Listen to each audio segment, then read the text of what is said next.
गेल्या काही दिवसापासून पुणे आणि पुणे शहरा परिसराच्या अवतीभोवती अगदी जोरदार पाऊस सुरू आहे आणि परिणामी पुण्याला पाणी पुरवठा करणाऱ्या धरण क्षेत्रामध्ये मोठ्या प्रमाणात पाण्याची वाढ झाल्याचे चित्र सध्या आपल्याला या ठिकाणी पाहायला मिळते।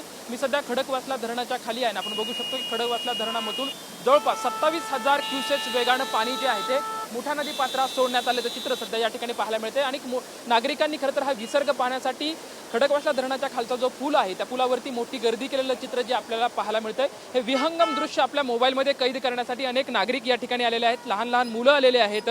खरं तर त्यांना नेमकी काय वाटतंय, खूप मोठं पाणी आलंय, पाणी पाण्यासाठी आलंय, काय वाटतंय पाणी बघून? छान वाटते। पाणी पाहिलं होतं का यावरती एवढं मोठं? पाणी पाहिलं होतंस का याच्या आधी? नाही पाहिलं होतं। काय वाटतंय पाणी खूप मोठं आहे? हा, तुम्ही लहान मुलीला कडेवरती घेऊन पाणी दाखवण्यासाठी आलात, खूप मोठं पाणी नदी पात्रात येत आहे, काय यंदा खूप मोठा पाऊस पडतोय, कसं बघताय या सर्व गोष्टी? चांगलं वाटलं हिला ह्या वेळेला पहिल्यांदा तितकं पाणी दाखवण्यासाठी घेऊन आलेलो आहोत इकडे। आम्ही इथे शिवणेमध्ये राहते। तुम्ही दरवर्षी येतात का असं पाणी आलं? नाही नाही, ह्या वेळेला पहिल्यांदा आली आहे। यावर्षी खूप मोठं पाऊस पडतोय, अनेक लोकांच्या एकता नगर सोसायटीमध्ये पाणी गेलेलं आहे। सध्या या ठिकाणी पोलीस प्रशासनाकडून सूचना देत आहेत की तुम्ही पुलावरती थांबू नका, आता तुम्ही या ठिकाणून जाणार लगेच? नाही सॉरी, पोलीस प्रशासनाकडून सांगण्यात येत आहे की आता पुलावरती थांबू नका कारण की धोकादायक पातळी सध्या खडक पोलीस आता येताना तरी काही दिसलेले नाहीयेत। तसं काही सांगण्यात नाही आलेलं की पुलावरून जाऊ नका असं काय। आणखी काही या ठिकाणी तरुण आहेत। खरं तर तुम्ही या ठिकाणी खडकवासला धरणामध्ये पाणी विसर्ग करण्यात येते, मुठा नदी पाणी पाण्यासाठी आलायत।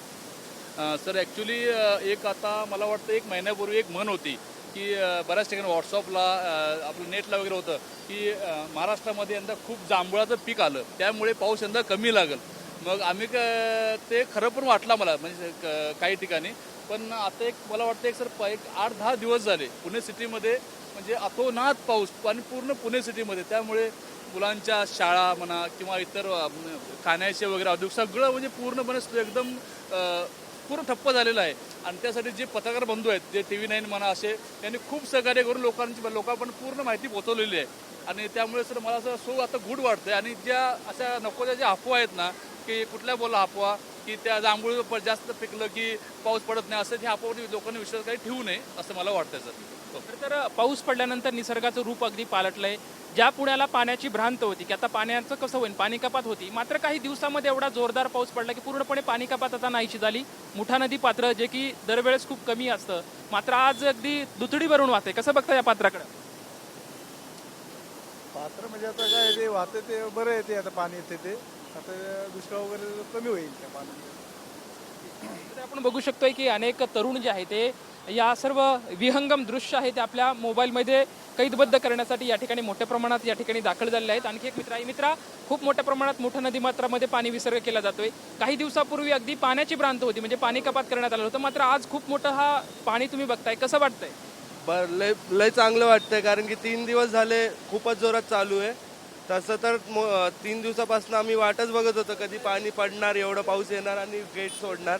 पण हा आम्ही लहानपणापासून येतो इथं, जेव्हा सगळे गेट उघडलेले असतात तेव्हा पाणी जेव्हा निघतं तेव्हा खूप मजा येते बघायला। आणि दरवेळेस येतो, आता फेन्सिंग लावले ते खूप चांगले केले, जेव्हा फेन्सिंग नव्हती तेव्हा खूप ॲक्सिडेंटही झाले तिथं, आता फेन्सिंगमुळं लोक येतात बघतात, त्याच्यामुळे खूप चांगलंही वाटतं।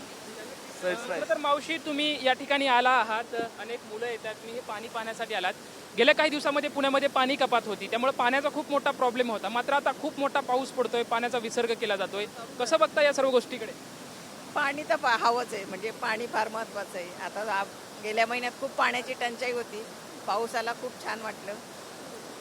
आता आपण बघू शकतोय की नागरिकांमध्ये एक प्रकारे समाधानाची भावना आहे आणि आज हा विसर्ग पाहण्यासाठी अनेक नागरिक खडकवासला धरणाच्या जे विसर्ग ज्या ठिकाणाहून केला जातो त्याच्या खाली पुलावरती आलेले आहेत। आणि आपण बघू शकतोय की अनेक तरुण असतील, लहान मुले असतील, हा सर्व विहंगम दृश्य खरं तर पाहण्यासाठी अनेक नागरिकांनी या ठिकाणी गर्दी केल्याचं चित्र, अनेक जे वाहनधारक आहेत ते सुद्धा या पुलावरती गाडी थांबवत आहेत आणि हे सर्व चित्र आहे ते आपल्या कॅमेऱ्यामध्ये कैदबद्ध करण्यासाठी या ठिकाणी थांबलेले आहेत, आपल्याला या ठिकाणी पाहायला मिळतं। आपण बघू शकतो की मोठ्या प्रमाणात हे सर्व नागरिक आहेत ते या ठिकाणी एकत्रित झालेले आहेत आणि आपण बघू शकतो की हे सर्व चित्र जे आहेत ते एकत्रित कैदबद्ध करण्यासाठी या ठिकाणी जमा झालेले आहेत। काही तरुण या ठिकाणी आपल्याला आहेत. आपण बघू शकतो की कशा प्रकारे अगदी मोठ्या प्रमाणात हे विसर्ग जो आहे जवळपास 27,000 क्युसेक्स वेगानं खडकवासला धरणातून मुठा नदी पात्रामध्ये हे पाण्याचं विसर्ग या ठिकाणी सुरू आहे. अगदी विहंगम असं दृश्य जे आहे ते या ठिकाणी आपल्याला पाहायला मिळतंय. अगदी खळखळणारं हे पाणी, मोठा पाण्याचा आवाज या ठिकाणी होतोय. मात्र हे निसर्गाचं रूप आपल्या कॅमेऱ्यामध्ये कैदबद्ध करण्यासाठी अनेक नागरिकांनी सध्या खडकवासला धरणाचा जो खालचा पूल आहे या पुलावरती मोठी गर्दी केल्याचं चित्र जे आहे ते या ठिकाणी आपल्याला पाहायला मिळतंय. अनेक तरुण असतील, लहान मुले असतील, हे सर्व पाहण्यासाठी या ठिकाणी दाखल झालं आपल्याला पाहायला मिळतंय. एकंदरीतच सध्या जोरदार पाऊस पडत असल्यामुळं पाण्याचा विसर्ग आणखी वाढू शकतो याचं प्रशासनाकडून कळवण्यात येत आहे. कॅमेरामॅन सुशांत राऊत सोबत लक्ष्मण जाधव, TVN मराठी, खडकवासला.